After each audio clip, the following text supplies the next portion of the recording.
Saat akan membuat suatu website, mungkin kita hanya kepikiran mencari nama domain yang menarik. Namun sebenarnya ada hal lain yang perlu dilakukan, yaitu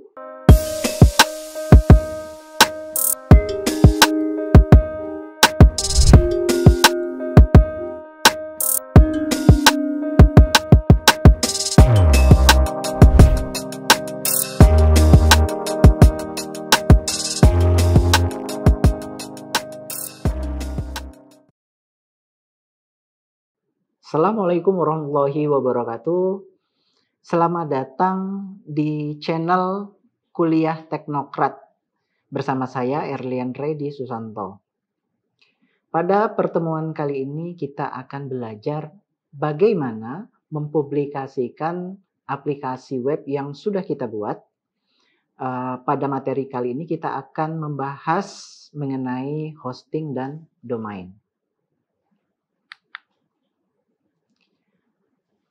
Hosting memiliki beberapa definisi, tapi secara sederhana, hosting adalah layanan untuk menyimpan data, gambar, hingga file apapun yang ada pada suatu website. Layanan online yang memungkinkan penggunanya untuk mempublikasikan suatu situs web atau aplikasi web di internet.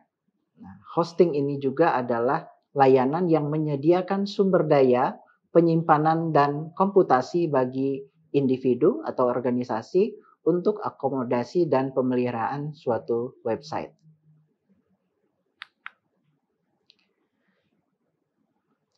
Nah, jika hosting adalah layanan yang memungkinkan penggunanya untuk menyimpan data yang berguna untuk website, hal itu berbeda dengan domain.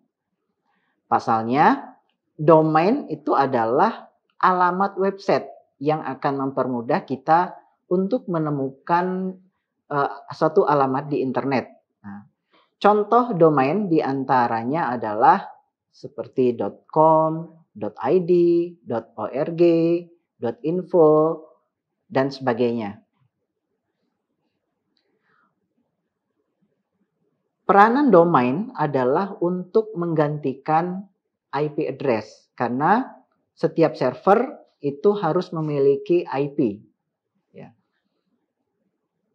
Sehingga dengan menggunakan domain ini, kita tidak perlu mengingat IP address suatu alamat di internet. Cukup mengetikkan nama domainnya saja.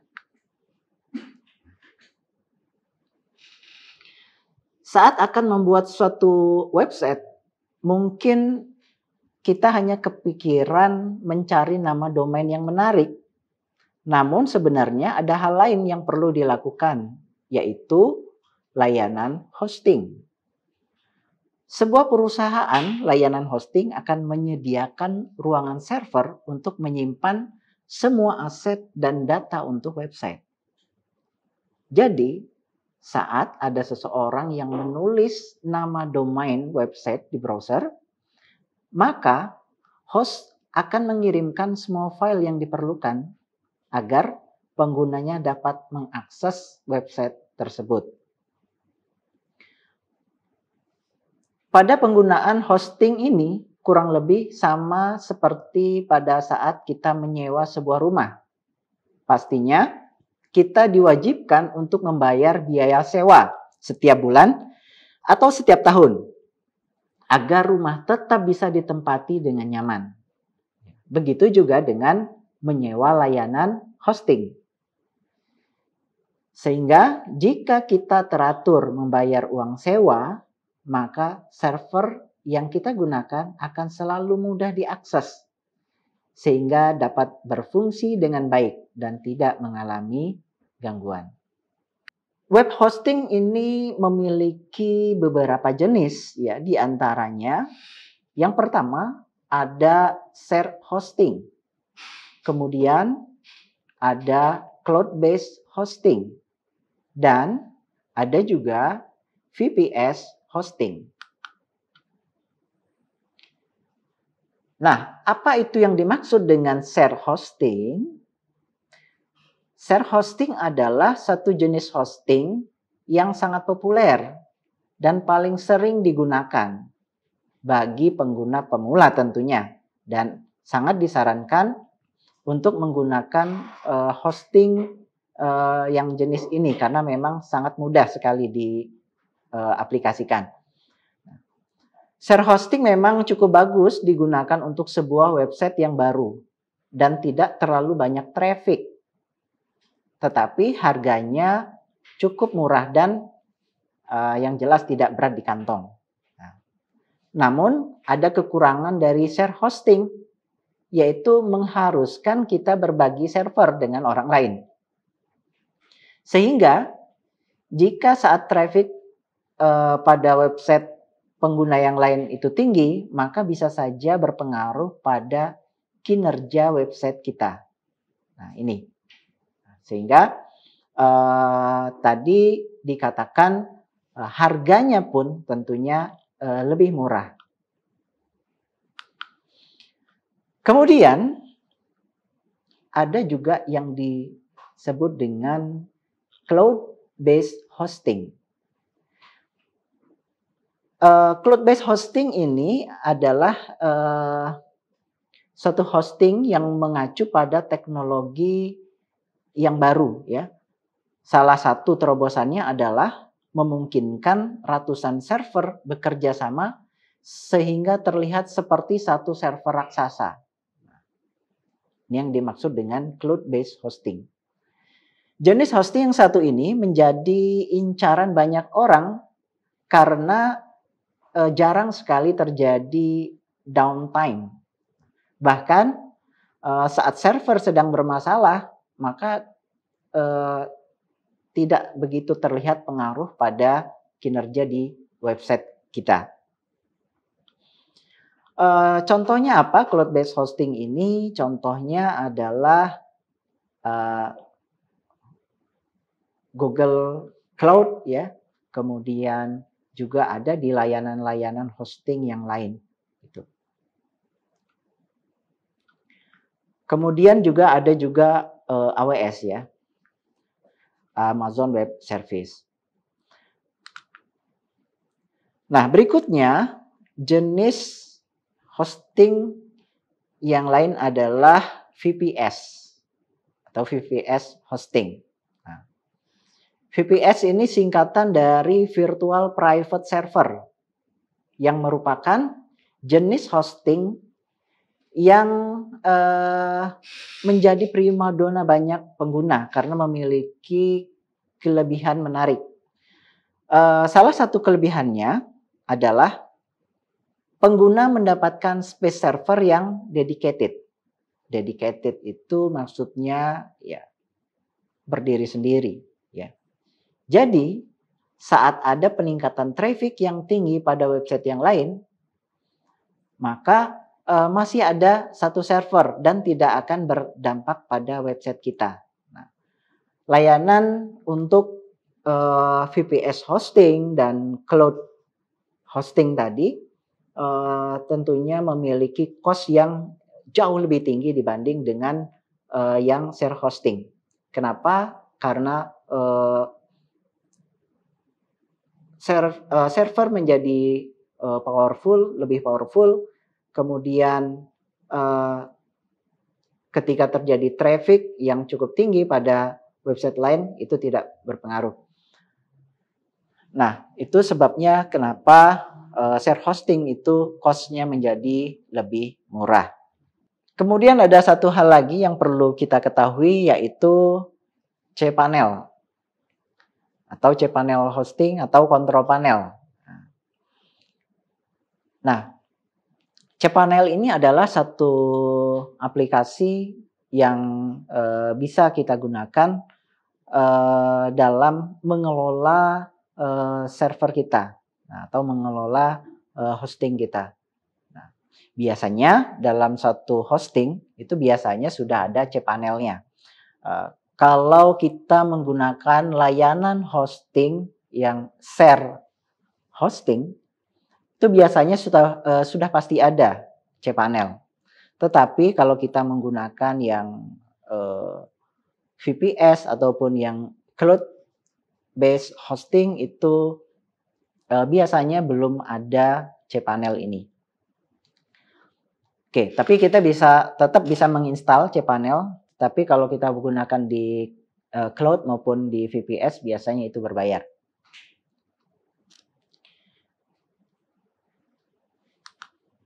Nah, cPanel ini memiliki kelebihan ya. cPanel ini kelebihannya adalah diantaranya mudah dipelajari yang pertama. Kenapa? Karena cPanel ini user interface-nya user friendly, ya, mudah digunakan, ya. Kemudian juga, ya, kalau bisa dikatakan kontrol panel itu menghemat waktu dan uang. Kenapa? Karena lebih cepat tentunya, lebih cepat kita bekerja, ya. Kemudian cPanel ini sudah banyak diuji coba dan hasilnya cukup atau sangat baik sekali. Dan pada cPanel ini ada fasilitas untuk menginstal software secara otomatis. Nah, kemudian pada cPanel ini juga banyak sekali tutorial-tutorial dan panduannya secara online. Kita bisa lihat di YouTube itu banyak sekali. Kemudian kekurangan cPanel ini diantaranya fiturnya banyak ya, ya. Biasanya kalau fitur yang terlalu banyak itu akan memperlambat performa cPanel. Kemudian pengaturan yang penting bisa-bisa saja berubah secara tiba-tiba. Nah, selain itu, kekurangan dari cPanel adalah terkadang beberapa hosting itu tidak mengupgrade atau mengupdate software-software yang ada. Nah, sehingga tentunya ini akan menjadi masalah nantinya. Nah, biasanya untuk hosting-hosting yang baik itu selalu mengupdate software-softwarenya.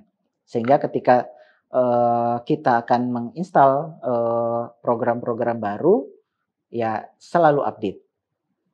Kemudian, nah ini biasanya cPanel ini memang biayanya mahal tadi ya. Nah, biasanya memang biayanya mahal sehingga biasanya karena yang VPS dan cloud web hosting itu memang sudah powerful, biasanya tidak termasuk dengan biaya cPanel ini. Sehingga kalau kita mau pakai cPanel pada hosting cloud dan VPS itu biasanya akan berbayar kembali. Nah, cPanel ini memiliki banyak modul ya, di mana masing-masing cPanel memiliki metode instalasi yang berbeda dan di dalamnya juga berisi berbagai macam fitur. Namun, semua metode tersebut bisa kita ketahui dengan membaca panduan yang ada. Nah, banyak sekali panduan-panduan yang ada di cPanel. Nah, kita bisa lihat itu di internet itu banyak sekali. Untuk menggunakan cPanel yang jelas kita harus memiliki akun cPanel-nya. Nah, kemudian setelah kita masuk ke akun cPanel tersebut, kita bisa melihat dashboard-nya mengenai berbagai macam informasi yang ada, ya. Seperti ada matriks yang menyimpan atau yang menampilkan jumlah penggunaan resource seperti penggunaan CPU dan sebagainya, kemudian media penyimpanan, storage, dan penggunaan memori. Nah, metrik ini juga menyajikan data yang sangat berguna untuk melihat keseluruhan performa website. Setelah mengetahui data dan performa website, ya, modul yang disediakan oleh cPanel ini diantaranya adalah modul file.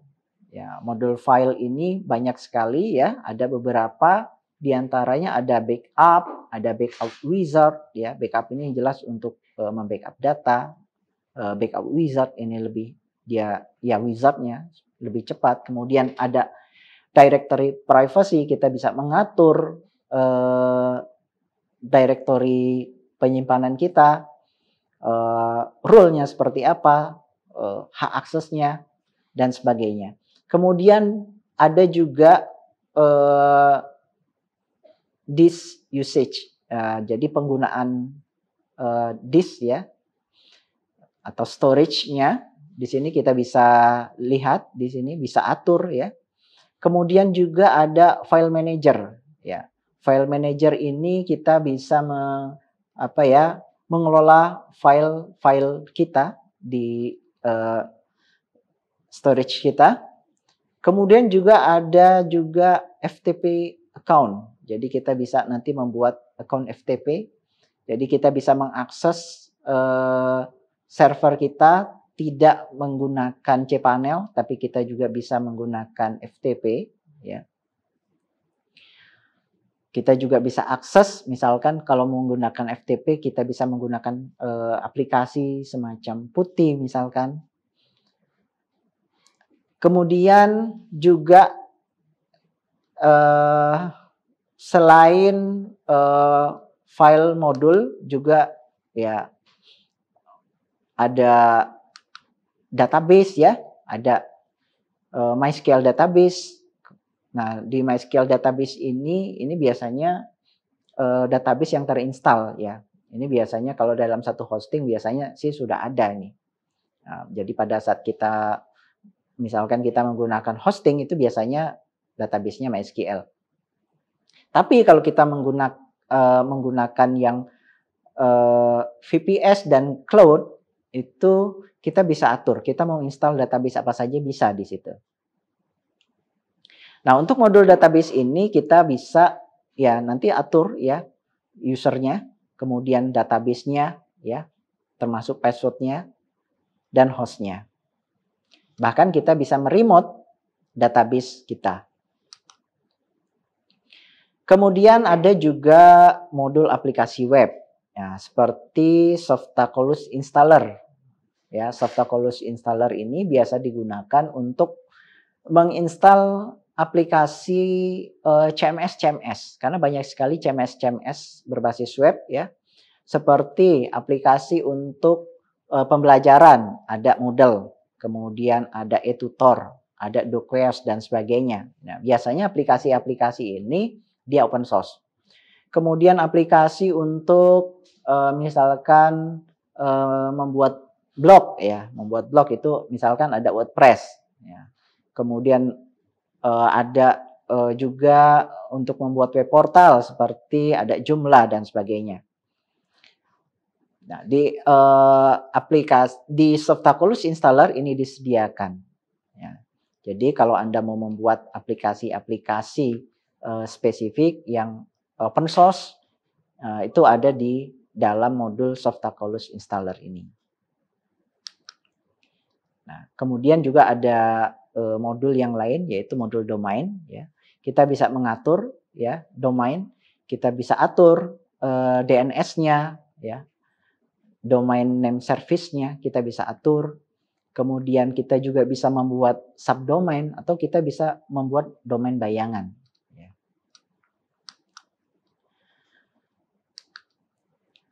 Oke. Mungkin itu saja yang bisa saya sampaikan mengenai hosting ini.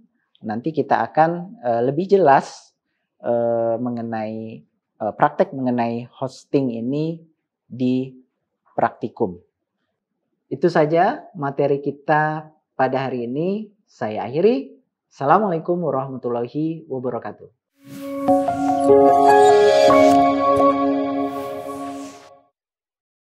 Selanjutnya, kita saksikan video Profil Universitas Teknokrat Indonesia.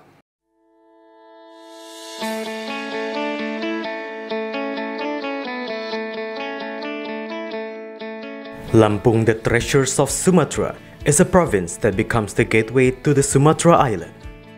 Lampung has 2 municipalities and 13 districts, consisting of 234 sub-districts. The province, with an area of 35,587 km squares, owns millions of extraordinary natural beauty. Education in Lampung province is also highly considered and colored by the existence of Universitas Teknokrat Indonesia.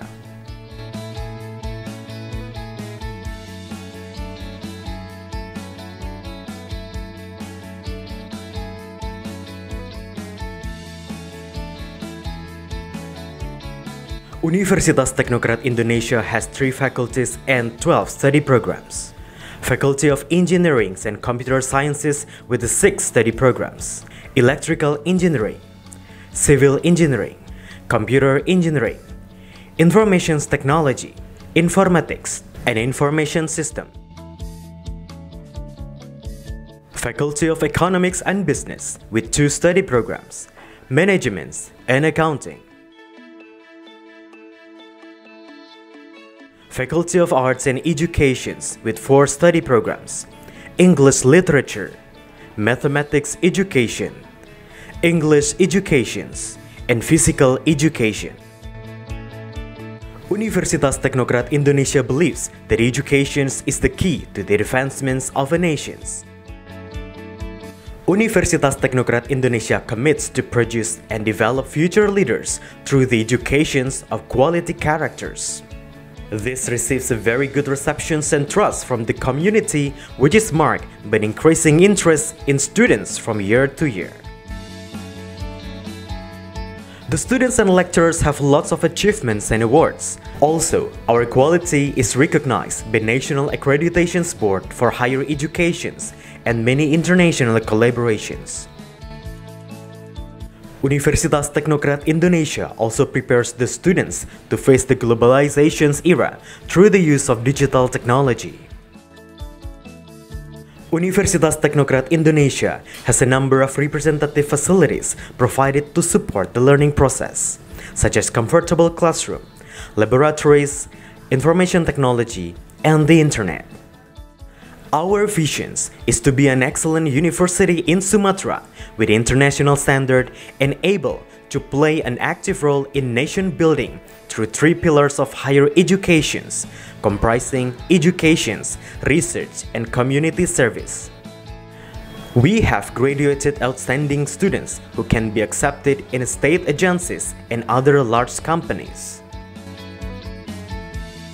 At Universitas Teknokrat Indonesia, the students and lecturers are encouraged to create and innovate by creating products and services that benefit the community through research activities and community services. In an effort to achieve its visions and missions, the academics of Universitas Teknokrat Indonesia are guided by the organizational culture values of discipline, quality, creative, and innovative.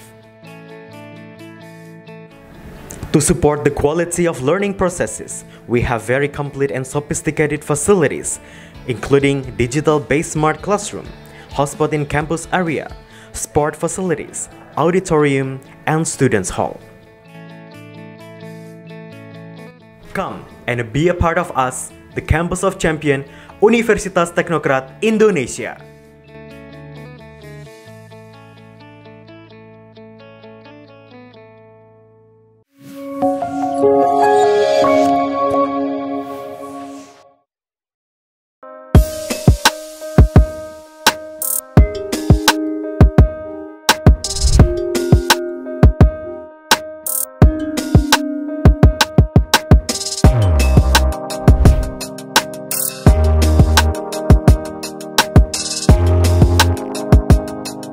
Terima kasih sudah menyaksikan video pembelajaran ini. Jangan lupa like, komen, dan subscribe, serta nyalakan tanda loncengnya agar kalian tidak ketinggalan informasi update lainnya.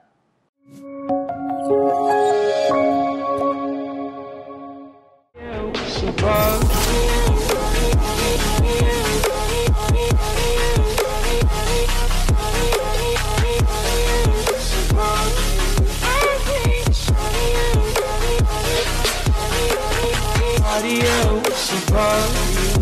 I hate. Party, yeah, party, party, party, party.